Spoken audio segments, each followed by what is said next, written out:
Welcome to the Egg Whisperer Show. I'm so delighted to have Danielle Winston of Seed Scout on with us today. Welcome, Danielle. Thank you. It's so exciting to be here. Thank you. I've wanted to have you on for so long because I feel like we're very like-minded in terms of how we approach care when it comes to creative family building.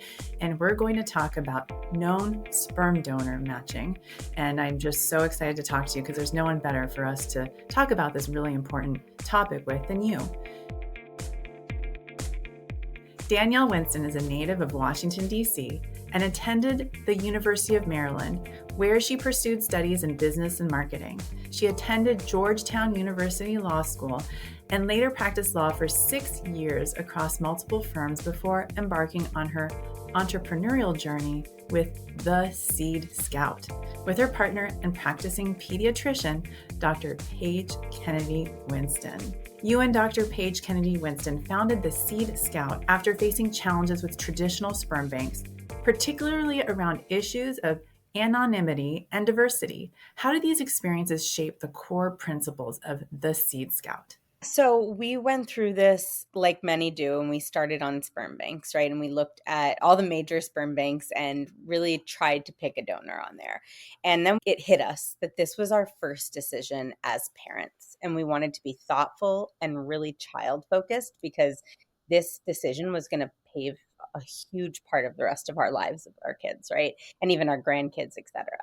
And every aspect of what gave us anxiety about our search on sperm banks is what we aimed to solve at Seed Scout. And we felt like parents deserved a different option, which is kind of why we started this after we realized that we wanted a different option. So some of the challenges that we had with sperm banks was that it felt really impersonal and overwhelming. And it was such a huge decision. And to feel like a huge decision is impersonal is not the best feeling. And a lot of doctors honestly were pushing us to banks because they were saying things like, it's just genes, like just pick someone, you'll have a healthy kid, that's what matters. And for some reason, like that made sense to us logically, but it didn't sit right with us. And so we were like, this is not the way we needed to do. And the banks really felt like a mix between Tinder and Amazon, right? Like you're swiping through people, you're looking at different profiles, you don't know the people, you don't even know their names, although Tinder, at least you know their names. And then Amazon, it's like add to cart, it shows up. Like that is not how this is supposed to feel, right? Like we should not be adding to cart and putting in our credit card number when we're like talking about vials of sperm. That's like half of our kids. And then the other issues were that we really wanted to meet the donor and just make sure that we felt comfortable with them. Like we wanted to know that they had good values, like kindness and empathy.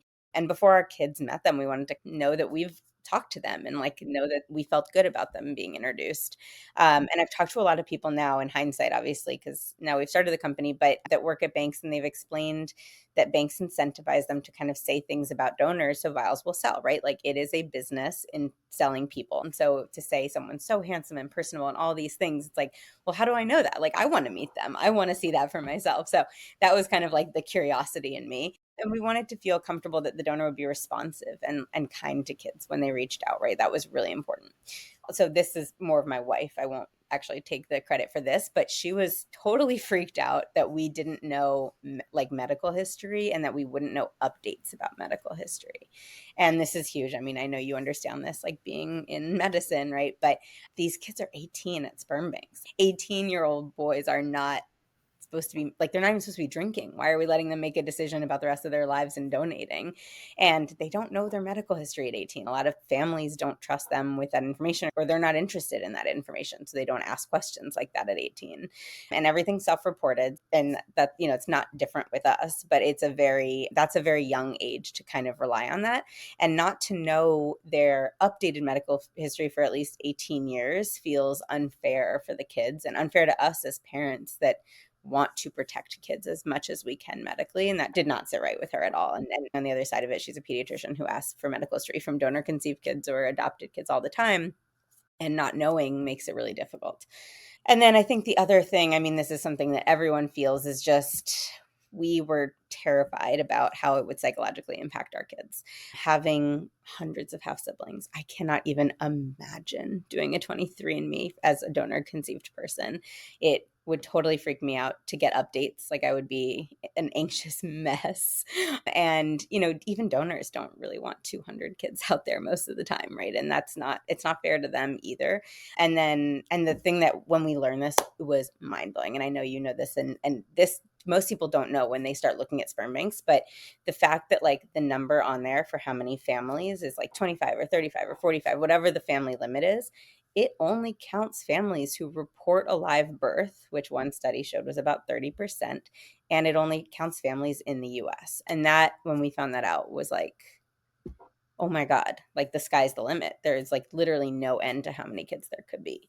And then I guess the other big thing was that we were really sickened about the history of sperm banks and about the current ban on gay men donating, and their qualifications for donors. So like before, they didn't allow queer couples to purchase sperm, and the whole thing was made for, straight couples with male infertility, which is great, but they should have been inclusive for everyone.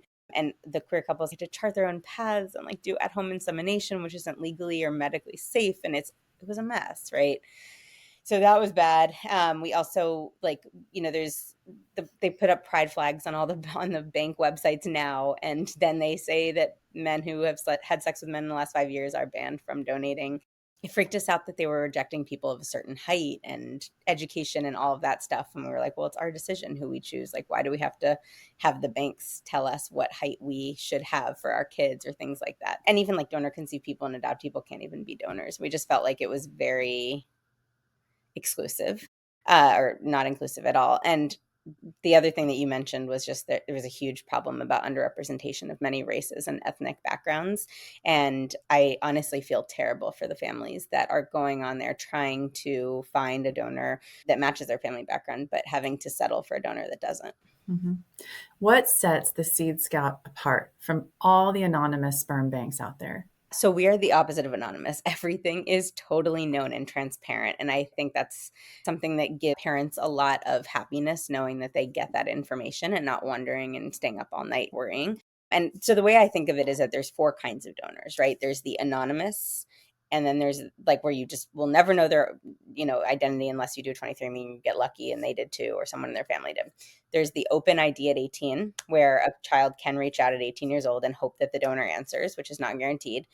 Then on the other end of the spectrum, there's family or friends.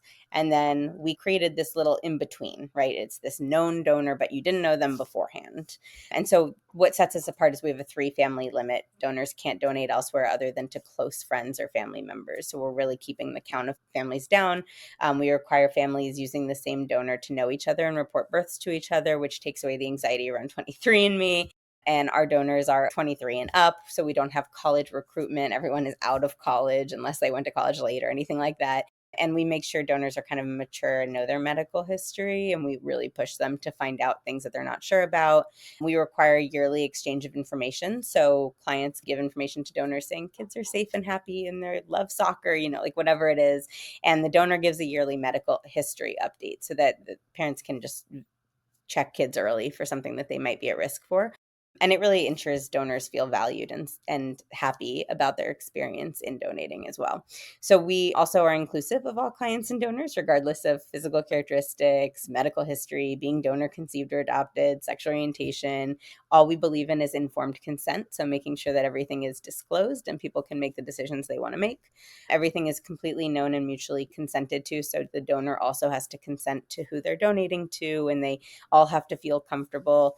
And the child doesn't have to wait till 18 to know the donor, which is huge because 18 feels like such an arbitrary number that someone has made up that, curiosity sparks way before 18.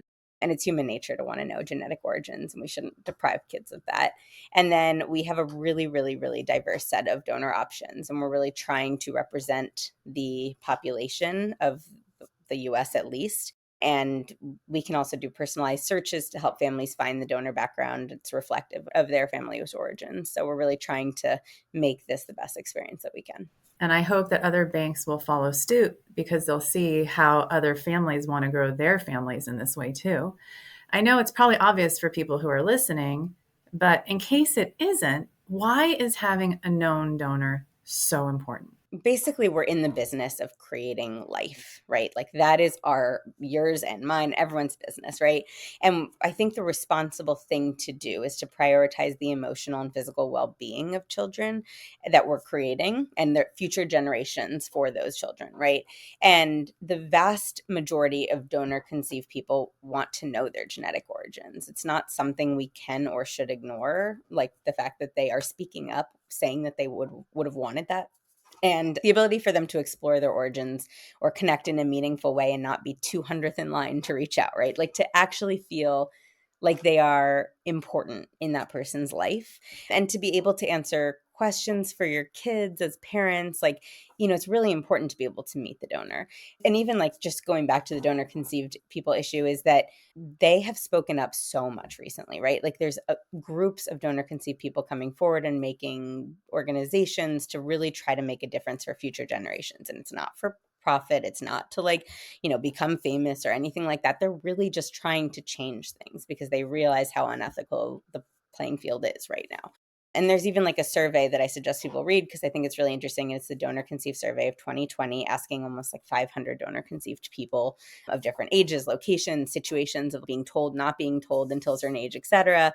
And it's so obvious when you read that survey what everyone wants, right? Over 90% wish that they knew the identity of the donor, wish that they had fewer offspring, thought that the donor should give more medical records. And then like 80 something percent agreed that the donor shouldn't be, like, no anonymous donation should be occurring.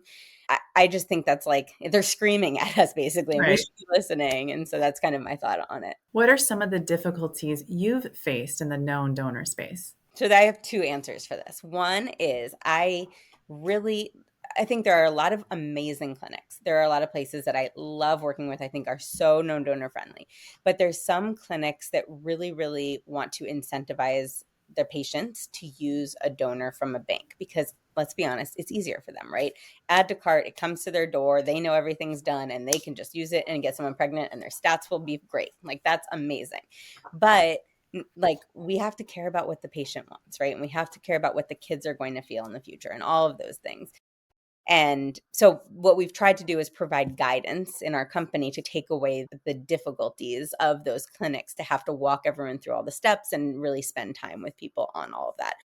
And then we're always looking to find like amazing, clinics to work with that are known donor friendly that we can suggest to patients. And it has been incredible to find them when we do. But there's so many that create these barriers, like forcing the donor to travel to the clinic to donate when like we can ship sperm so easily. Like there is no reason we can't ship sperm, and having to wait like a 6-month quarantine, which the FDA doesn't mandate and is not backed by science, like at all. So really those are just difficulties that we're facing watching the clients face it. And the other thing that has been really hard is, I guess I suspect that banks are worrying about the huge uptick in people wanting to use a known donor. And this has happened recently. And, with more and more of these documentaries that are coming out, like The Man with 1,000 Kids, people are freaking out and they want to do their own vetting and know that they trust the person. And so what we're seeing is that banks who don't profit as much by having someone use a known donor, they get a few $1,000s and that's it. Whereas they make $20,000-ish on a client when they have them buy anonymous sperm, they are making it really, really difficult for clients to use their own known donor and be able to bank it at that cryobank.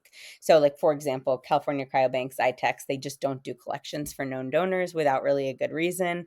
Sperm Bank of California has pretty high prices, although not as high as Fairfax, which has more than double what the other places charge. So usually it's about $3,000. They charge $6,500 to $7,500, which is just unheard of. And all their locations implemented a rule that does not exist through the FDA that says that if a known donor donates to more than one family, so even two, like a friend and a family member, they are considered an anonymous donor and they have to have a 6-month quarantine, and things like being gay or having sex with a man in the last 5 years cannot be waived. And that just does not make sense, right? And so they're all finding different ways to kind of disincentivize people from using known donors, when what we should care about is like what's best for them. Wow. Yeah. I mean, I've known about these issues, since I started my practice over 16 years ago. So it's fabulous that you have created a company to just basically completely disrupt sperm donation as we know it. And I imagine it's hard. It's really high touch. It's not easy. This is human centered. This is personalized for each family.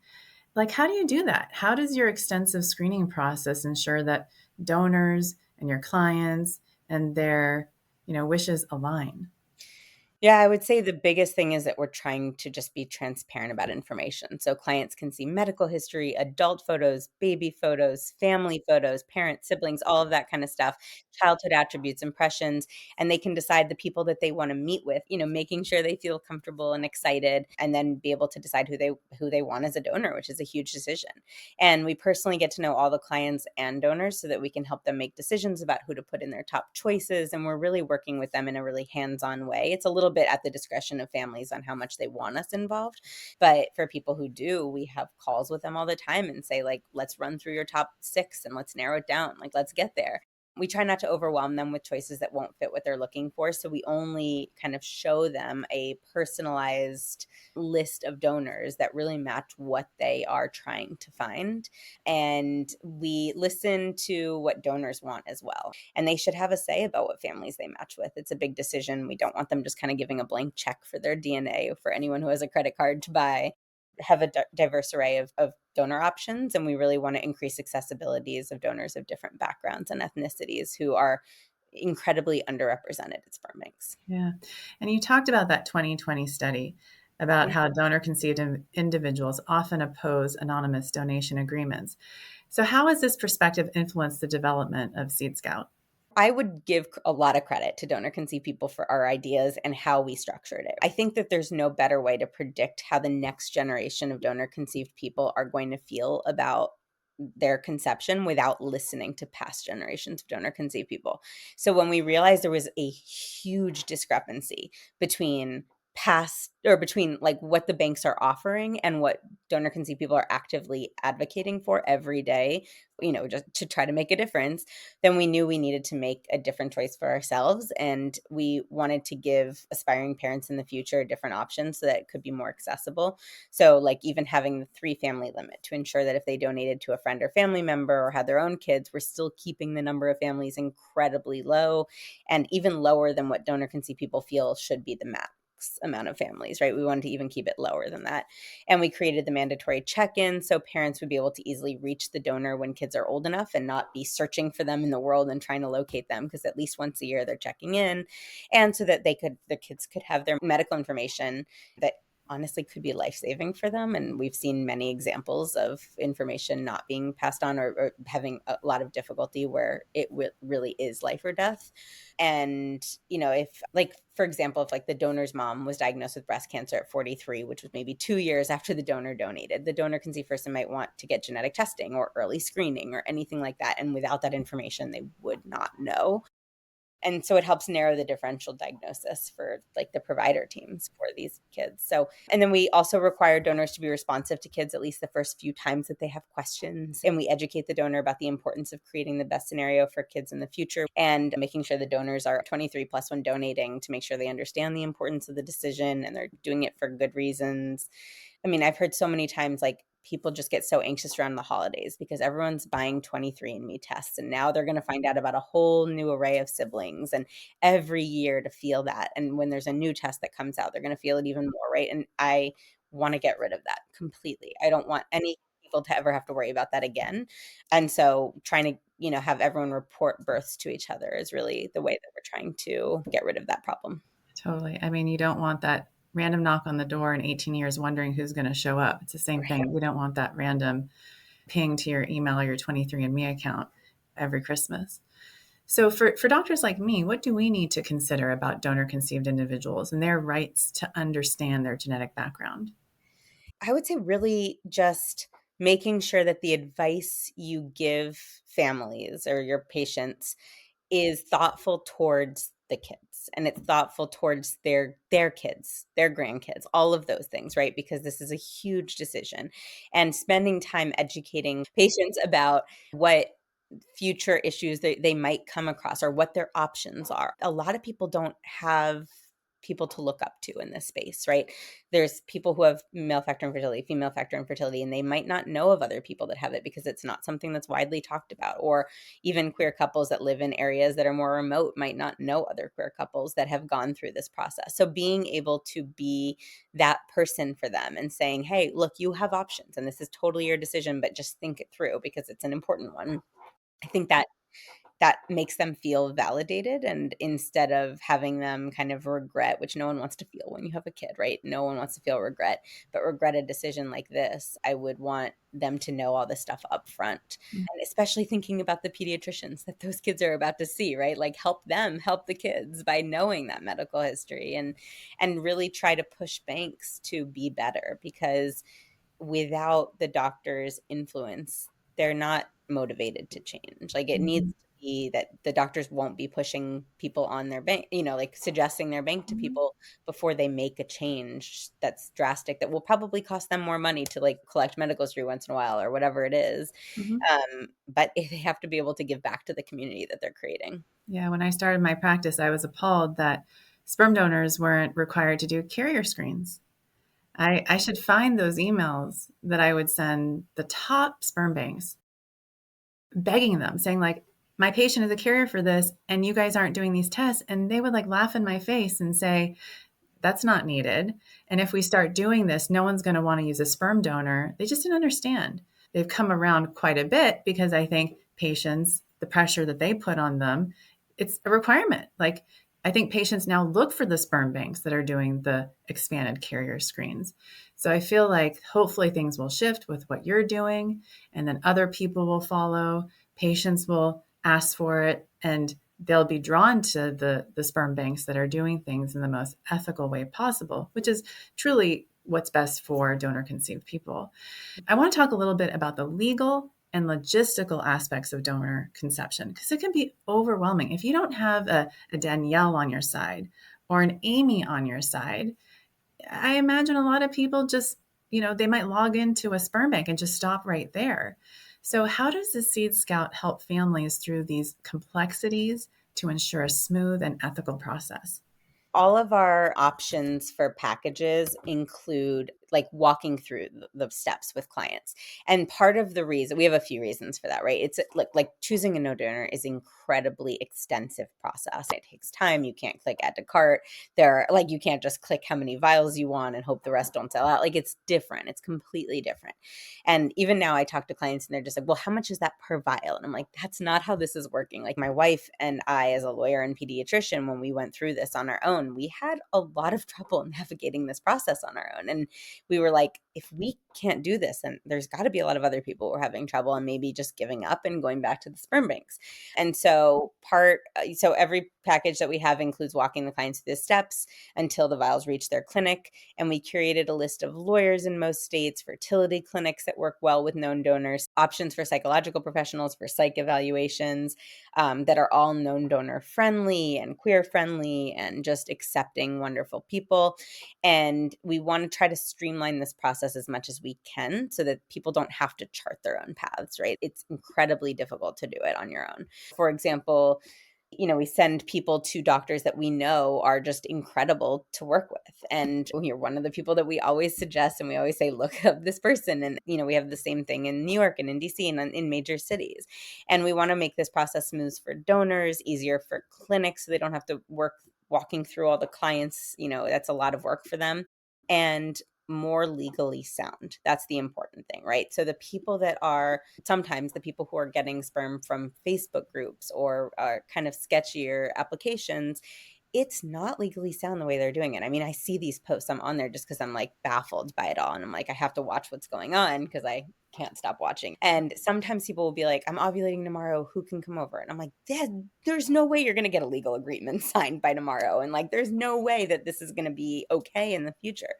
So we wanted to make sure that we're dotting all I's, crossing all T's. And the only way we can do that is really just giving people a checklist of what to do and walking them through it and being available to answer questions as they come up. Like even getting the donor their own lawyer, right? Like a lot of people just think, oh, I downloaded an agreement from online and we signed it. We have no idea if it's like works with our state or whatever state law says or anything like that. Like, no, everyone has to be represented. Everyone has to go through a psychological screening. Like all of those kind of things are really important. So that is how, like, we are trying to kind of have control over it so we know people are going through all the steps necessary. Yeah.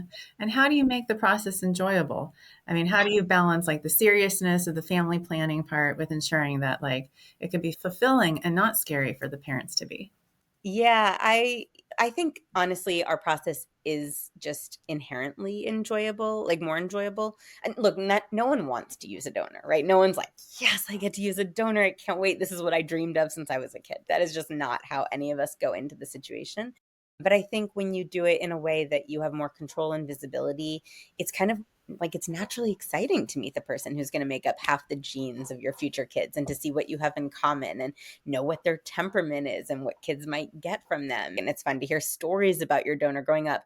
We just went and visited our donor in Italy where he lives, and his whole family was telling us like, oh my God, when he was a kid, he would get in so much trouble. He would do this. He like, oh my, like we almost died at this. And we were like, oh my God, like so exciting for us. But also we were like, we're going to die as parents. There's no way we're going to make it through this. But I will say, I wish I had heard those stories before a little bit. But even when we were getting to know our donor, we were like the things that drew us to our donor, the things that made us excited. He was really, really, really close to his grandmother. We were like so blown away with how warm and sweet he is, how much he cares about animals and humans, and how much he's like empathetic. And then as stupid as this is, but like how much he loves Nutella. Like we all like my wife and I are obsessed with Nutella. And we were just like we went around when he was here visiting, we went to every location we could find Nutella in a different like format. Like we basically found vessels for Nutella all over. And like even that was so much fun just getting to know him in that way. So I don't know. I feel like sometimes it's more stressful to look at a bunch of options and narrow it down by things that you don't even know if they're going to be important or not. Or true. Or Yeah. true. Or true. Exactly. And of course, there are stressors the way we do it, right? Like, I'm not saying it's perfect. I'm not saying things never go out of like plan. Like, of course that happens, but it's not a math equation. This is not like, this is a human decision. And we shouldn't be saying things like, does this person match the celebrity you want? No, like you don't even get to see a picture sometimes. Like, do you have overlapping genes as the only important thing? That's not the only, of course it's important. Of course we do the genetic testing, but is it the only important thing? No, of course not. There's a person in there. Like we have to care about that person. I think just doing it this way really makes it more meaningful. And I don't know, being able to tell your kids like, oh my God, and when we met him, or this was our face after our conversation with him, like we were crying because we were just like so sure we found the right donor. And like all of those things are so meaningful for everyone. Yeah. Well, I love what you've set up. And I want to hear more about the packages and services that you provide because I imagine our listeners, they're going to want to go to the Seed Scout and learn more about how they can use a donor through the Seed Scout. Yeah, so we have 3 packages. We'll start with like the most basic one. One is the guidance package, right? If you have your own donor, you can come to us and we help you walk through the steps and make sure that you are doing everything that's like, right with your state, with your clinic, with, everything legally safe.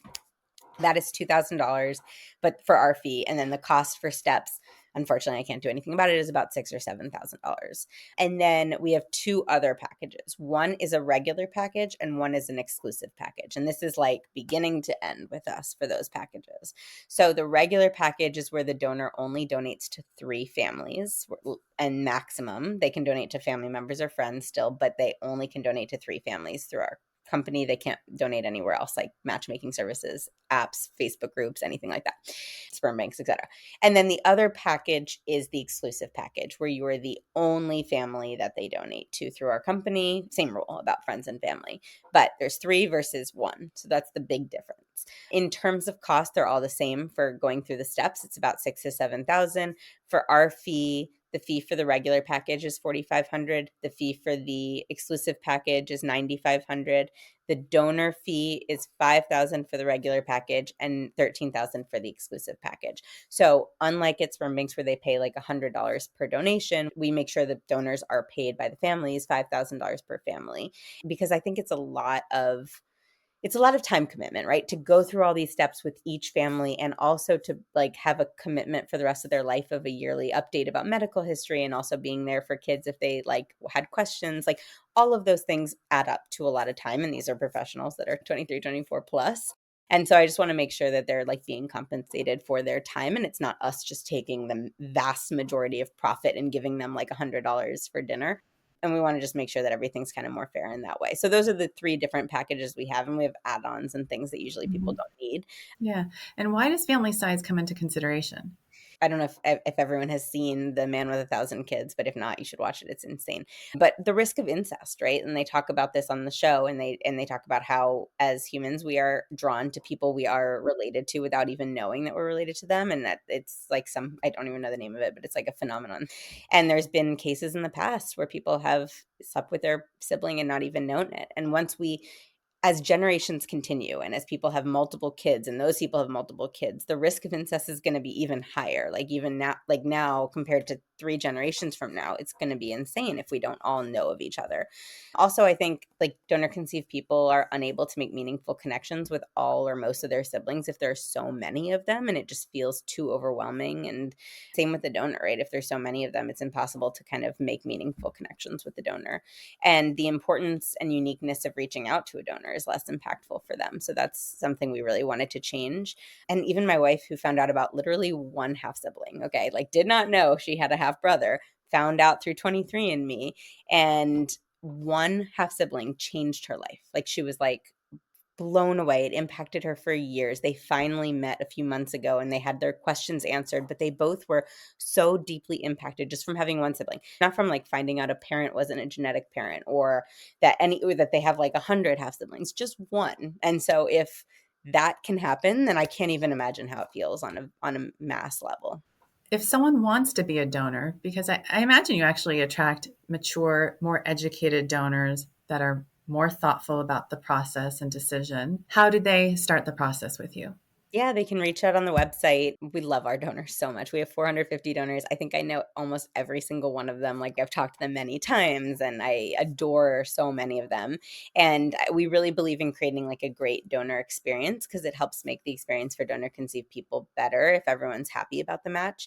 And we want to make sure that they're getting more of the profit, as we talked about. So we're really trying to make this entire experience just so much better for them, and more thoughtful for them, right? Like knowing how kids are doing what they look like for years is an experience that I think we would all want as donors. But yeah, if they want to reach out, absolutely would love that. It's on our website and we would love to have them. I mean, I found you, I think it was like an internet search or maybe something on Instagram. And I said to myself, I want to be her friend because she Oh. is amazing. And I'm so proud of all you and your wife have created. Mm. You're changing families and you're creating healthy ones. That's huge. It must feel so satisfying to get those like birth announcements or cards or updates from families and donors about the really special relationships you're creating for people. Yeah. So, where can people find you? Yeah, we're at theseedscout.com. Our Instagram's also the Seed Scout, TikTok's Seed Scout without the. We're all over, and my email is just my name, Danielle at the Seed Scout, which I always answer emails way too fast if you ask my wife. But yeah, Thank you, Danielle. Is there anything else you'd like to add today? I really appreciate your time, and I'm so excited to finally do this with you. This is great. Thanks, Danielle.